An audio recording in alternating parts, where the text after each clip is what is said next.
And the meaner sort of books,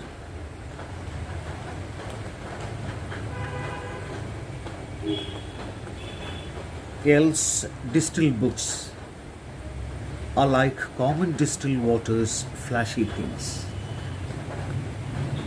So the books of low quality are like distilled waters, which is tasteless, which is dull. But they are flashy things. For some time they create some kind of an important, or make you believe that it's something important. But that won't last for long. So they are temporary, transient, moving away. The importance moves away.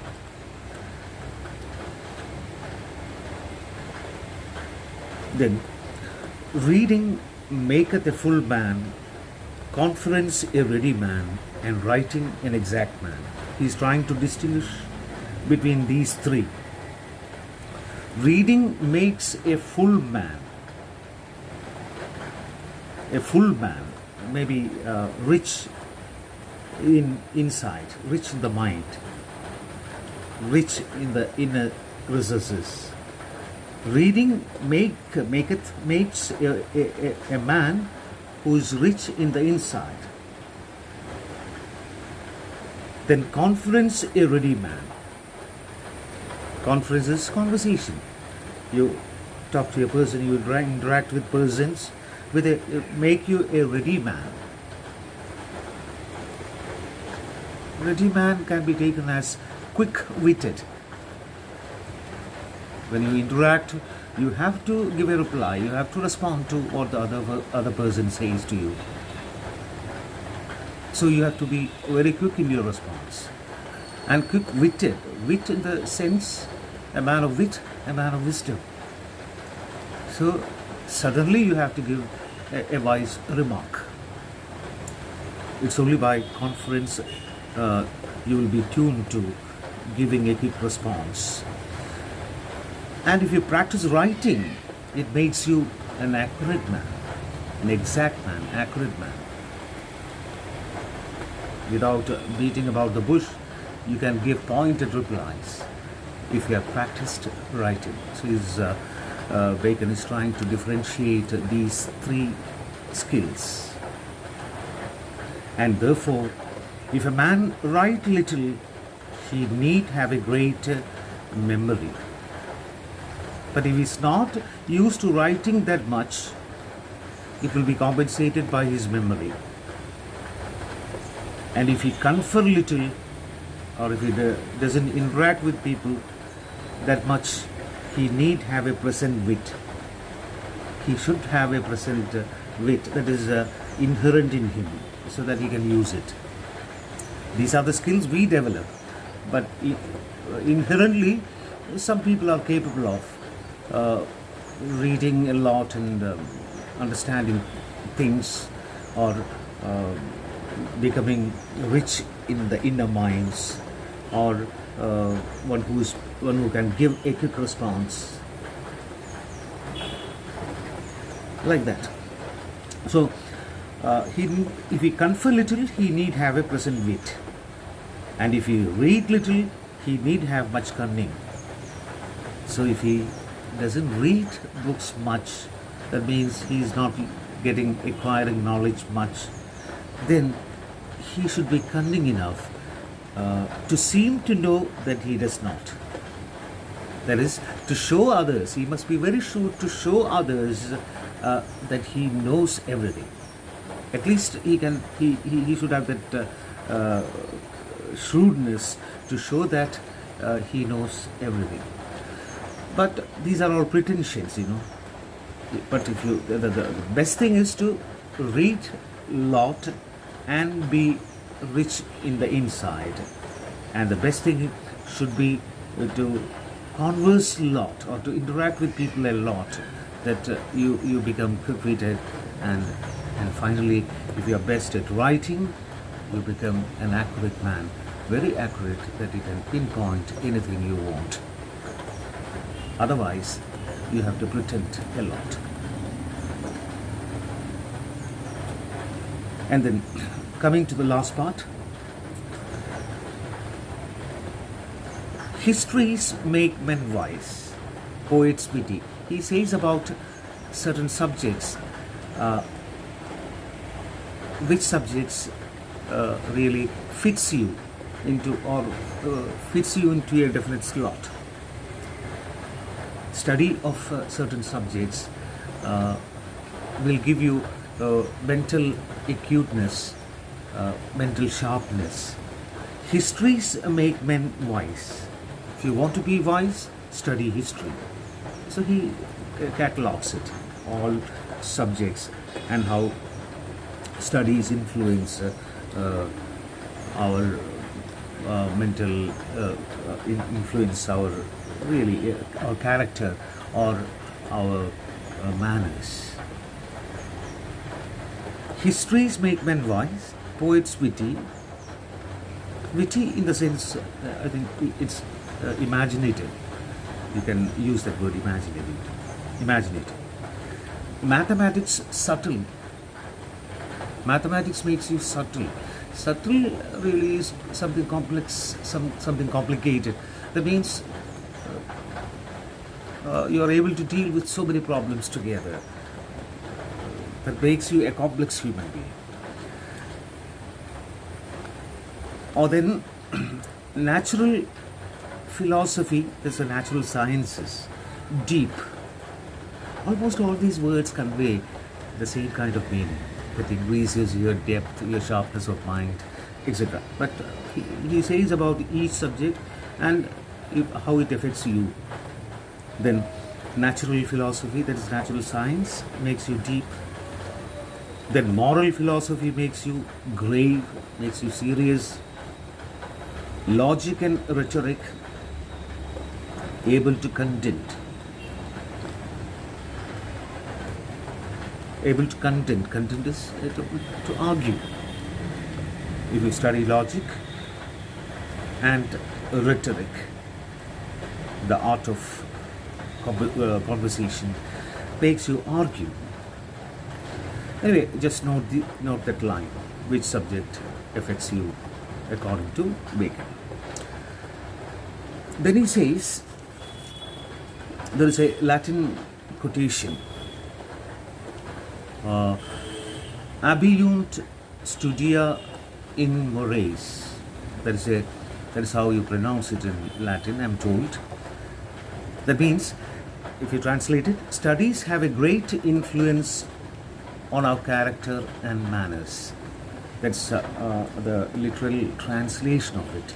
Studies have a great influence on our character and manners. What exactly you study surely affects our conduct, our character and manners. Some practices you gather from books, pursue. If you pursue these keenly, they pass into habits. They are transformed into habits. So studies are transformed into character. That's what that Latin phrases mean.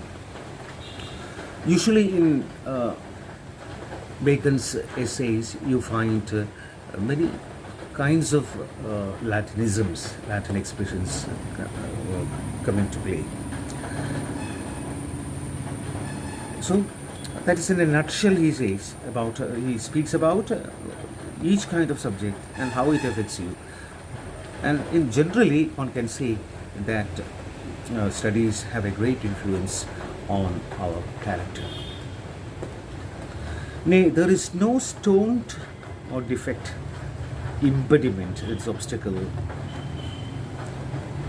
in the wit, but may be wrought out by fit studies. There is no defect in us in the wit, but may be wrought out by fit studies. That means, if there is any obstacle in our mind, that can be removed, that obstacle can be removed by fit studies, by studies of certain subjects.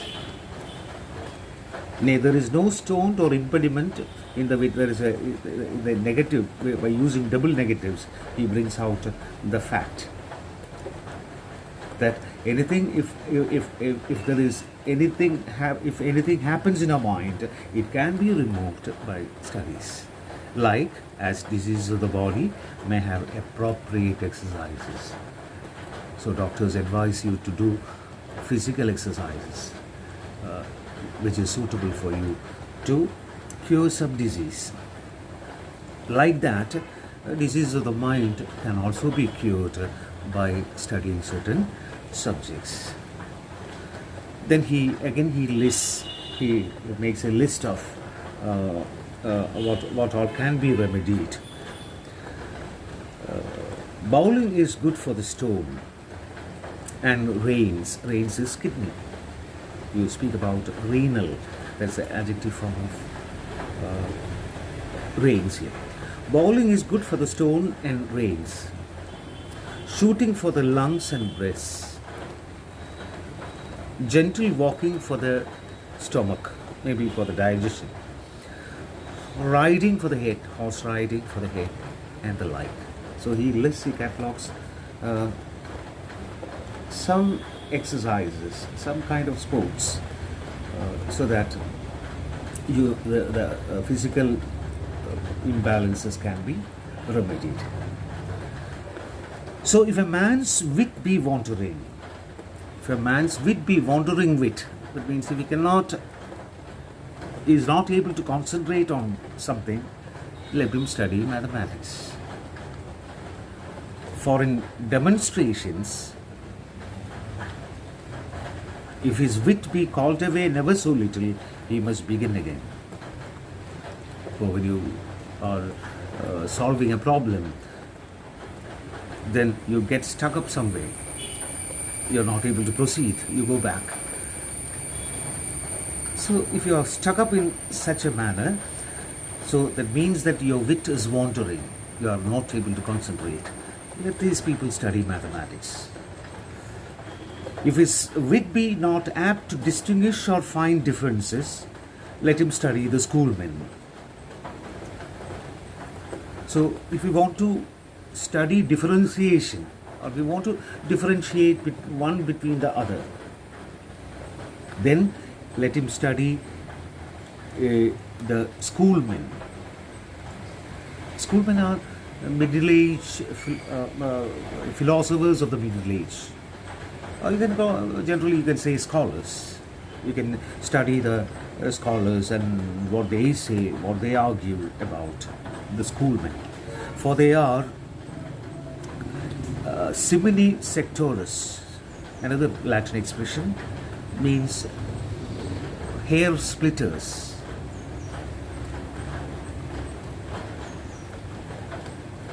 You speak about hair splitting arguments, very close arguments. You give one thing, the other person retorts. So they are hair splitting arguments, very minute arguments. For they are similes. So if you fails to differentiate between arguments, it is better you study the arguments of scholars, so that you can be remedied of it, you can be cured of it. If he not be apt to beat over matters, and to call up one thing to prove and illustrate another, let him study the lawyer's cases. If he is not able to examine matters, or to give a proof of something, or to illustrate an argument, then it's better follow the lawyer's cases. Lawyers are very skilled in arguing everything, giving retorts. So it's better they study such people who can't carefully examine one thing. So if you want to say something from point to point, you have to jump on. Then it's better you study lawyers' cases, and that default can be rectified. So every defect of the mind may have a special receipt. So any defect you are suffering from, mental challenges you face, you have a special receipt. Receipt is a remedy or cure. So everything has a cure. So if you have mental illnesses, or if you have physical problems, just like physical, you do exercises to get free from physical problems, just from mental deficiencies, the study of certain branches of knowledge will free you from such mental deficiencies. Okay, I think I have explained it. I took so much of time for the first session. That means that you might not be used to this kind of a language by Bacon. Anyway, I will send you answers to the short answer questions. Then some paragraph questions can also be sent to you, and answers to the questions will be sent to you. Then we will have a discussion on certain important topics that usually are asked in the question paper. So thank you. If you feel anything difficult, please let me know. You have my contact number. You can call me and always speak to me. Thank you again.